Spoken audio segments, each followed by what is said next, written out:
UTL solar solar लावणार आणि सबसिडीही मिळवून देणार।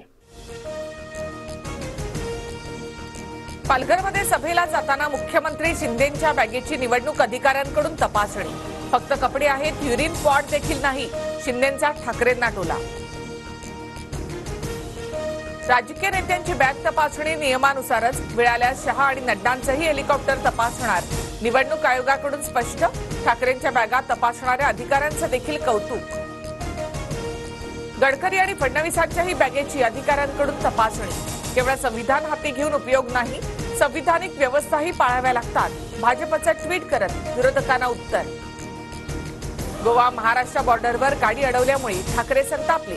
गोव्यातून सिंधुदुर्गमध्ये प्रवेश करताना इन्सुलिन चेक पोस्टवर प्रकार। इतरांच्या वयाचा विचार करता आता मलाच बारामतीचं सगळं बघावं लागणार आहे, नाव न घेता शरद पवारांच्या वयावरून पुन्हा एकदा अजितदादांचा निशाणा। मी कामाचा माणूस असल्याचं बारामतीकरांना आवाहन। शरद पवार यांनी मुलासारखा पुतण्या सोडून नातवाकडे लक्ष दिल्याची अजित पवारांची टीका। पक्षफोडीचं चांगलं कर्म करणारा मुलगा काकांच्याच मरणावर कसा काय टपलाय, जितेंद्र आव्हाड यांचं अजित पवारांना प्रत्युत्तर। काकांच्या पाठीत सुरा खुपसणारे धनंजय मुंडे अजित पवारांचे भाऊ, त्यांनी बहिणीला देखील छळलं। जितेंद्र आव्हाडांचा धनंजय मुंडेंवर जोरदार हल्लाबोल। महाविकास आघाडी सरकार पाडण्यात गौतम अदानी यांचा हात, संजय राऊतांचा आरोप। 2019ला भाजपसोबत जाण्यासाठीच्या बैठकीत अमित शहा, फडणवीस, शरद पवारांसह गौतम अदानी देखील असल्याचा अजित पवारांचा गौप्यस्फोट। आधी कबुली देऊन नंतर अजित पवारांचा घुमजाव।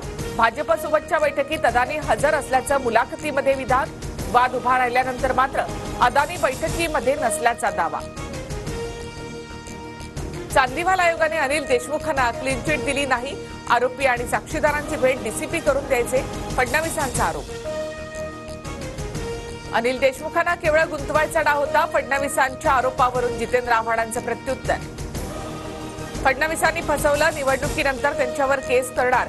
सिंचन घोटाळ्याची फाईल अजितदादांना दाखवण्यावरून सुप्रिया सुळे यांचा इशारा। मैं बनिया का बेटा हूं, पूरा हिसाब लेकर आया हूं। महाविकास आघाडीवर घोटाळ्याचा आरोप करत अमित शहांचा उद्धव ठाकरे, शरद पवार यांना इशारा। तुमची चौथी पिढी आली तरी मुस्लिम आरक्षण मिळणार नाही, अमित शहांचा राहुल गांधींवर निशाणा। तर मोदी वक्फ बोर्डाचा कायदा बदलणारच, शहांनी ठणकावलं। पक्ष निर्माण करायला अक्कल लागते, पण पक्ष फोडायला अक्कल लागत नाही, पवारांची फडणवीसांवर बोचरी टीका। केसरकर निवडणुकीमध्ये पडल्यावर सिंधुदुर्गमध्ये चांगलं घडणार, वाईटातून चांगलं होईल म्हणणाऱ्यांना लाज आहे की नाही, मालवण दुर्घटनेवरून केसरकरांच्या प्रतिक्रियेवर ठाकरेंची टीका। विधानसभा निवडणुकीत अजित पवार किंग मेकर होतील, आम्ही आमच्या अटी शर्थींवर कुठल्याही सरकारमध्ये जाणार, नवाब मलिकांचं वक्तव्य। शरद पवारांचा फोटो वापरू नका, स्वतंत्र पक्ष म्हणून निवडणूक लढा, सर्वोच्च न्यायालयाचे अजितदादांच्या राष्ट्रवादीला निर्देश। UTL सोलार सोलार लावणार आणि सबसिडीही मिळवून देणार।